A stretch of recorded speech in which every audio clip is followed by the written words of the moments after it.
ACPC ની અંદર round 2 માટેનું નવું મેરિટ લિસ્ટ આવી ગયું છે.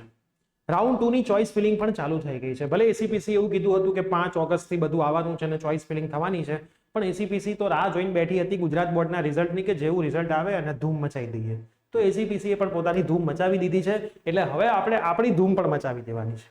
તો આજના વિડીયોની અંદર મારે તમને 2-3 મોસ્ટ ઇમ્પોર્ટન્ટ વાતો કરવાની છે અને આપણે આનો લાઈવ સેશન પણ રાખવાના છે, તો એ નોટિફિકેશન પણ આપવાની છે. તો વિડીયો એન્ડ સુધી જોજો. ચેનલ પર નવા હોય તો સબસ્ક્રાઇબ કરજો, જેથી તરત રાઉન્ડ 2 પછી કદાચ રાઉન્ડ 3 પણ આવે છે તો એની અપડેટ પણ તમને મળતી રહે. યસ દોસ્તો, મારું નામ છે પ્રિયેશ પટેલ. આપ સર્વેનું હાર્દિક સ્વાગત છે પ્રિયેશ વિદ્યાપીઠ યુટ્યુબ ચેનલની ઉપર. હવે સૌથી પહેલા આપણે લાઈવ સેશન કરવા માટે જઈ રહ્યા છે રાઉન્ડ 2 માટેનું. તો રાઉન્ડ 2 માટેનો જે લાઈવ સેશન છે એની નોટિફિકેશન હું તમને આપી દઉં. તો આજે થઈ છે, જ્યારે હું વિડીયો બનાવી રહ્યો છું ત્યારે 4 ઓગસ્ટ રવિવાર છે. આપણો લાઈવ સેશન 5/8 ના રોજ છે. 5/8 મતલબ સોમવાર, મંડે રાત્રે 9 વાગે આપણી યુટ્યુબ ચેનલ, મતલબ તમે જ્યાં વિડીયો જોઈ રહ્યા છો એ પ્રિયેશ વિદ્યાપીઠ યુટ્યુબ ચેનલ ઉપર જ રાત્રે 9 વાગે લાઈવ સેશન છે, જેમાં રાઉન્ડ 2 ની ચોઇસ ફિલિંગ કેવી રીતે કરવી, કઈ કોલેજ તમારે રાખવી જોઈએ, કઈ બેસ્ટ ચોઇસ હોવી જોઈએ, શું ધ્યાન રાખવું જોઈએ. આમ તો રાઉન્ડ 1 જે લોકોએ કર્યો છે એમને તો બધી નોટિફિકેશન છે જ, બધું નોલેજ છે જ, પણ જે લોકો સીધા રાઉન્ડ 2 માં આવ્યા છે એ લોકો ખોટી જગ્યાએ ખોટું એડમિશન ના લઈ લે, ખોટી બ્રાન્ચ પસંદ ના કરી દે, એટલે પણ હું તમને થોડી ઘણી માહિતી આપવાનો છું. પ્લસ તમે જો રાઉન્ડ 1 થી રાઉન્ડ 2 માં જવા નહોતા માંગતા પણ તમારી ભૂલના લીધે તમે નો ની જગ્યાએ યસ કરી દીધું છે, તો હવે શું કરવું એ પણ હું તમને સમજાવીશ. બરાબર, રાઉન્ડ 2 માં આવી ગયા પછી નથી જવું, રાઉન્ડ 1 વાળી જ કોલેજ જોઈએ છે એ પણ હું તમને સમજાવીશ. પ્લસ તમારે જો કોઈ વધારે ડાઉટ્સ હોય તો હું તમને બધાને રિક્વેસ્ટ કરીશ કે આ વિડીયો પૂરો થાય પછી આ વિડીયોની નીચે કમેન્ટ કરી દેજો.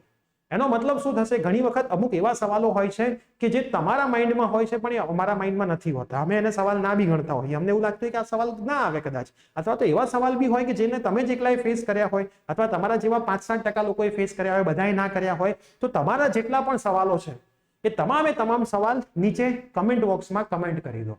બહુ લાંબુ ના લખતા, શોર્ટમાં લખજો. એ તમામ સવાલના આન્સર આપવાનો પ્રયત્ન હું આ લાઈવ સેશનમાં પણ કરીશ. સેશન એન્ડ ઉપર આવશે ત્યારે તો તમારો આન્સર તમારા નામ સાથે તમને એમાં મળી જશે.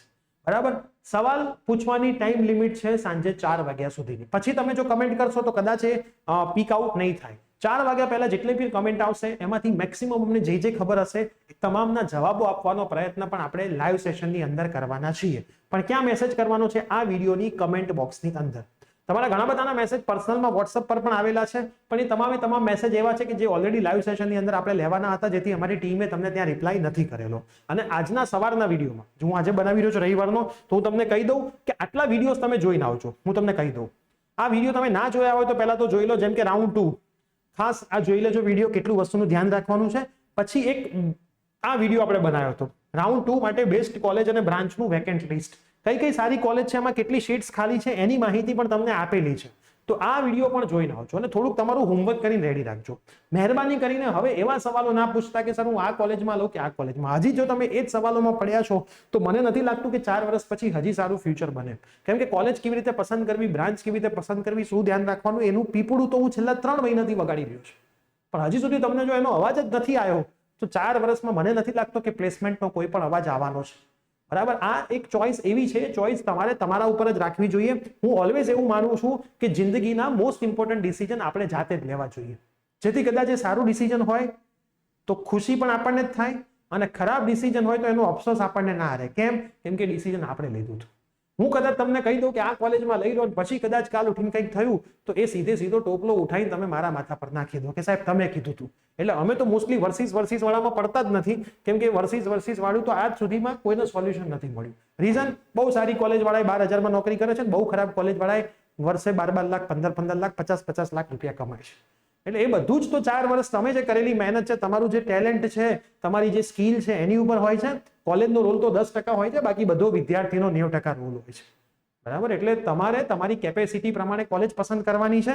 તમારે ધારો કે 50% આયા હોય તો હું એવું ના કહું કે DAIICTમાં એડમિશન લઈ લેવાય, નિરમામાં લઈ લેવાય. આપણી કેપેસિટી તો હોવી જોઈએ ને નિરમાની. બરાબર, નિરમામાં જઈને પછી પાસ જ ના થઈ એ તો શું મતલબ છે? તો કઈ તમને કંપની વાળા પ્લેસમેન્ટ ના આપી જાય? કંપની વાળાને ખબર પડે, 12માનું રિઝલ્ટ જોવે ને કે ભાઈ આ ભાઈને તો 12માં 50% જ છે, પછી એને ખબર પડી જ જાય કે કોલેજમાં એ ફેલ જ થયો છે.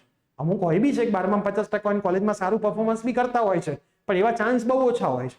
તો એ બધું જ જોતા હોય જ્યારે ઇન્ટરવ્યુમાં આવે, 10માનું રિઝલ્ટ જોવે, 12માનું જોવે, કોલેજનું જોવે, બધું જોવે. એવું ના જોવે કે નિરમાનો સ્ટુડન્ટ છે એટલે લઈ લો. બરાબર, એવું ક્યારેય કોઈ જોતું હોતું નથી. સ્કિલ જ છેલ્લે જોવાય છે. તો સ્કિલ માટે મહેનત કરશો ને તો પ્લેસમેન્ટ તો આપોઆપ મળી જશે.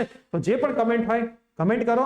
રાત્રે મળીએ છીએ 9 વાગે લાઈવ સેશનની અંદર. સોમવારે તમને પહેલા બધું જ સમજાવવામાં આવશે, પછી તમારા ડાઉટ્સ બી આપણે સોલ્વ કરીશું અને જેટલી કમેન્ટ્સ આવી હતી એ પણ સોલ્વ કરીશું. પણ ફરીથી કહું છું, આ કોલેજ વર્સિસ આ કોલેજ આન્સર નહીં આપીએ, આ બ્રાન્ચ વર્સિસ આ બ્રાન્ચના પણ આન્સર નહીં આપીએ. અને મોસ્ટ ઇમ્પોર્ટન્ટ એક સવાલ એવો બી હોય છે કે સર હું બીજી કોઈ પણ બ્રાન્ચ લઈ લઉં અને મારી રીતે કોમ્પ્યુટર આઈટીની તૈયારી કરું તો શું સર મારું ભવિષ્ય સારું બને? તો આ સવાલ એક એવો સવાલ છે કે આ ડિપેન્ડિંગ ઓન યુ છે. બરાબર, કેમ કે બહુ જ મેસેજો આવી રહ્યા છે. આ ડિપેન્ડિંગ ઓન યુ છે. હું પર્ટિક્યુલર મારી વાત કરું તો હું ઓલવેઝ બ્રાન્ચને પસંદ કરું, કોલેજને એવોઇડ કરું. આ મારું પોતાનું ડિસિઝન છે. બરાબર, મને ખબર છે કે કોલેજનો ટેગ મને ખાલી પહેલી જોબ અપાવશે, પછી એક પણ જોબમાં કોલેજનો ટેગ મને કામ નથી આપવા. આજ સુધી તમે જ વિચારો, તમે મને મારી કોલેજ ક્યારે પૂછી? ક્યારે નથી પૂછી ને. તમે શું જોઈ રહ્યા છો? ભાઈ પ્રિયેશ સરની અંદર આટલું નોલેજ છે, પ્રિયેશ સરની ટીમ આટલી મજબૂત છે, પ્રિયેશ સર પોતે આટલા મજબૂત છે. That's it. આ મોસ્ટ ઇમ્પોર્ટન્ટ વસ્તુ છે જે તમારે સમજવાની છે. કેમ કે તમે જે બ્રાન્ચ સાથે છો એમાં તમારે તમારી આખી જિંદગી કાઢવાની છે. અત્યારે માની લો કે હું કોમ્પ્યુટરના કોર્સ બહારથી કરી લઉં તો પણ કંપનીમાં જ્યારે હું ઇન્ટરવ્યુ માટે બેસીશ તો કંપની મને એમ કહેશે કે સાહેબ કોમ્પ્યુટર આઈટીની ડિગ્રી કેમ તમારી પાસે નથી? ત્યારે હું જવાબ શું આપીશ? પહેલી વસ્તુ. બીજી વસ્તુ, કોમ્પ્યુટરનું જ્યારે પ્લેસમેન્ટ બહાર પડે ત્યારે કંપનીએ લખેલું હોય કે આ બ્રાન્ચમાંથી આ ડિગ્રી કરેલી હોય તો જ તમે ઇન્ટરવ્યુમાં બેસી શકો. હવે માન લો બહારથી હું ગમે તે શીખીને આવ્યો હોઉં, માન લો હું કોમ્પ્યુટર વાળો છું, બહારથી મિકેનિકલના સોફ્ટવેર શીખ્યા છે, જોરદાર આવડે છે, નોલેજેબલ છું, પણ મારો બિઝનેસ નથી ચાલતો મારો પોતાનો, અને મારી પાસે એટલા પૈસા નથી, મારે કોઈ કંપનીમાં જોબ કરવી પડે, તો કંપની વાળો તો લખશે, મોટી મલ્ટીનેશનલ કંપનીની વાત છે, કે ભાઈ મિકેનિકલ વાળા જ એપ્લાય કરો. હવે મારી બ્રાન્ચ કોમ્પ્યુટર હોય, ભલે મેં ગમે તે સોફ્ટવેરો બહારથી મિકેનિકલના શીખ્યા હોય તો મને રાખશે નહીં. હું ત્યાં એપ્લાય કરીશ ને તોય મારો રિઝ્યુમ રિજેક્ટ થઈ જશે.